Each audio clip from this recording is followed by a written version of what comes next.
Good morning. My name is Jonathan Schechter. I run the Chartour Institute, and this is our 5th annual 22 and 21 County 22 in the 21st century, and thank you also very, very much for coming. Our goal today is to talk about our biggest challenge, our biggest opportunity as we think about the community's future. And to do that, we've posed a series of questions to representatives of our local jurisdictions. And the conceit in what we're trying to do today is based on the idea that, as happened a couple of days ago, the president gives his annual State of the Union speech, or perhaps next year she would give her annual State of the Union speech. And then the governor gives his annual State of the Union or State of the State speech, but never have we heard from local officials about the states of their jurisdiction. So the conceit today is we have so many jurisdictions in this region, and for each of them I basically posed 4 questions, because with all these jurisdictions it's very difficult to try and honor as many as we possibly can. And so what I thought I'd do is ask each of them to try and confine their speech to 10 minutes, and in so doing try to address 4 fundamental questions. What is crucial for attendees to know about the state of your jurisdiction? What is the single biggest challenge facing your jurisdiction? And similarly, what is the single biggest opportunity? And then finally, because we are a community of people who do things and we don't just sit back passively, what is something that the community can do to help you address either your biggest challenge or biggest opportunity? So over the next period of time, we're going to hear from 12 different jurisdictions in the region. In my belief, the Tetons community is one community spanning 2 states and 3 counties, and we're lucky enough to have a variety of federal and local agencies represented here today. And so the idea is that we will hear from those representatives, a variety of them, and give quick speeches, 10-minute speeches, and then we'll have a Q&A period. So we'll ask all of the speakers in the first flight to come up, and we'll have a Q&A period. And what I hope will come out is that as the speakers listen to one another, they will hear things that they didn't know about what's going on in other jurisdictions. And then we will pass microphones around and pepper them with questions from you as well. We'll break for lunch, and then after lunch, we'll do the same thing with people whose jurisdictions are focused on natural resources, the 2 national parks, the National Forest, the Elk Refuge, and the Conservation District. And then repeat again a discussion period. And then is when we start getting you actively involved. We're going to break up. I've asked each of the speakers to stay around for a roundtable session around that question. What is it that the community can do to help you face a challenge or opportunity? If there are particular challenges or opportunities that you don't hear addressed, and you have an idea for one, but then right before we break into the roundtables, then we'll have an opportunity for you to basically give a quick pitch of your idea. But the idea is that by the end of the day, we'll not only have heard about what's going on in our region, but also tried to generate specific ideas, one specific idea. And in a year, can we come back here and try and build on what we've heard to identify some actions, some specific actions that we can do rather than just sit back and be static. And so that's the point of what we're trying to accomplish today. Get a better sense of what's going on, what to look forward to, challenges, opportunities, and then what is it that we can really do as a community. So that's the goal. And to kick things off, I thought I would gaze into my crystal snow globe. I have my official Jackson Hole snow globe here, and try and get a little better sense of what I see coming up, posing those same 4 questions to myself for what I see as my jurisdiction. Through the work I do, through the piece I write in the paper, I sort of see my jurisdiction as being the Greater Tetons region. So what's the first thing? What's crucial for you guys to know as I see it looking forward? And I think that the short-term message is gird your loins. And what I mean by that is that if you thought last summer was bad in terms of traffic, housing, employees, labor shortage, I think it's only going to be much worse this coming summer. Why do I say that? Well, it's the 100th anniversary of the Park Service, which I'm sure that we'll hear about from our superintendent guests. It's also going to be, so National Geographic, as you're probably aware, is devoting its May issue to Yellowstone, and they've never before focused one issue on just one subject. The state of Wyoming is pouring a ton of money into promoting the national parks, as is the state of Idaho, as is the state of Montana. And then, of course, we're going to continue to see a rise as wealth in China and India and other formerly third world countries continue to develop. So I think it's going to get a lot worse. And so I think the kind of problems that we saw in terms of, again, traffic congestion and the like are going to be a lot more serious this coming summer. Looking out a little further, I talked about this a little last year for those of you who were here, but in this graph here, what you can see in the black line is the taxable sales for Teton County over the last 10 years. And what the red line is the Standard & Poor's 500 index over a period of time. And if you look at them, they've got similarly same shape. They peak, they drop, they come back up. And what you can do is you can sort of align the base. So in the summer of 2010, Teton County's taxable sales really hit their bottom. And if you shift the Standard & Poor's line about 17 months, then you can get a pretty interesting matchup between the general shapes. And then if you do a little statistical analysis, based on the Standard & Poor's average, that green line that you see is the prediction of what's going to happen to taxable sales in Teton County. And as you can see, there's a pretty high correlation. And if you want to do that to predict out a little bit, well, as you can see, by the time the summer of this coming summer, we should continue to see a pretty significant rise in our taxable sales. But if you got a little bit further into next fall and spring, what you'll see is things start flattening out. And so I think that what you're going to see coming over the next 12 months or so is a real slowdown in the economy. We're going to have this huge rush through the summer, maybe into early fall, and then I think things are going to really start slowing down a lot. It'll be the 51st anniversary of the ski area, which doesn't necessarily have the same resonance as the 50th. And so I think what you're going to see is a slowdown. And the question is, well, why is that important? Well, I asked the county, the town, and the school district to break down their budgets for the last, in 2005 and then in 2015. And what I did here is I tried to take a look at how much their budgets have increased over that period of time. And what you see in the yellow bar is that in non-personnel matters, the overall budgets of the county, town, and school district have increased 14%, but they've also increased their personnel-related budgets 72%.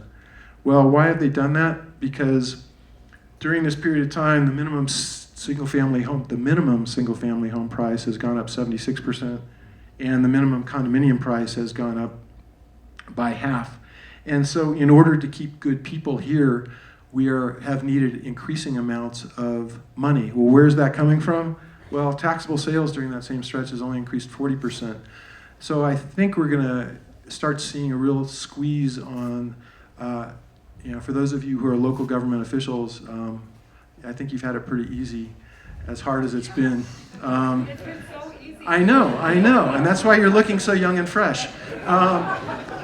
And so, I don't want to sound like a downer, but I think what is the biggest challenge facing us is that we're going to see a real shriveling up of revenues coming in. The kind of growth that we've enjoyed for the last 5 years since we really bottomed out in the recession, I think that's going to start slowing down.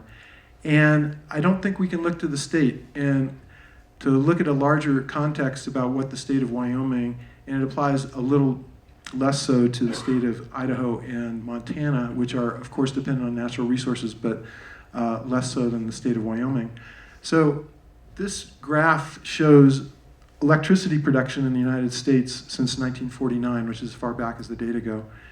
And what you'll notice over the last 10 years is electricity production has really flattened out.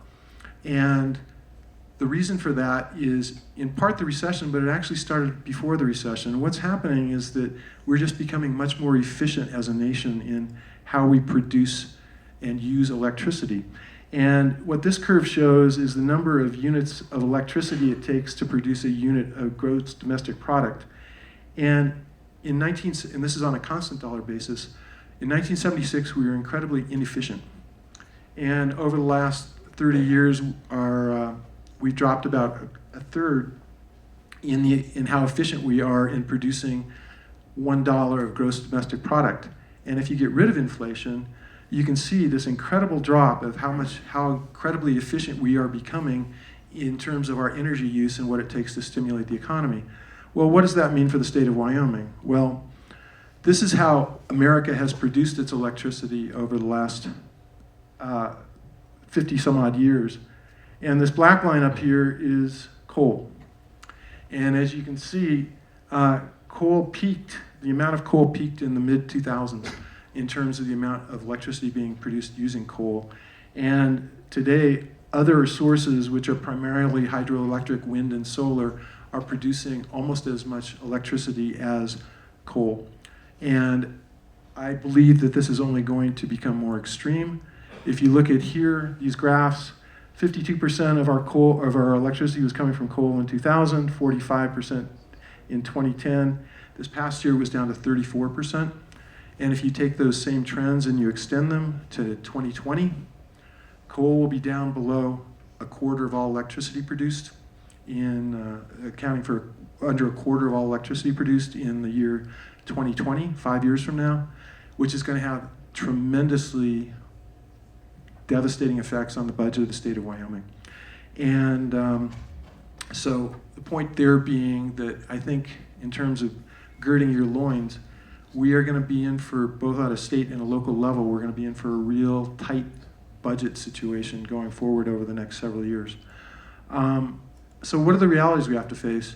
Well, there's claims of war on coal being waged, but the reality is it's being waged by the marketplace. And as much as we would try to prop up the industry or what have you, if you take a look at those increases in efficiency, and if you take a look at the increases in efficiency of solar and wind, in another 5 years when the newly enacted tax credits are going to run out, solar and wind are going to be incredibly cost effective and basically similar to coal and natural gas. And we have a boom-bust history, and we have a lot of faith as a state in our boom-bust history. And I think what that's going to mean is that it's going to take a few biennia for the state legislature to recognize that that it just isn't coming back. And so I think that means that it's going to make it even tougher for us as a state in terms of revenues. And the same thing that's happening here is happening in Asia, so I don't think we can really rely on Asia to bail out the state of Wyoming's energy industry. And I think the bottom line takeaway in all this is that we're going to have to become much more self-reliant.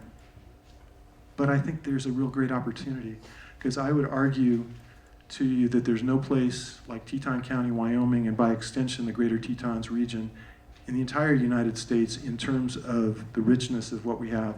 So there are 3,110 counties in the United States. In 2013, we ranked first in our per return income.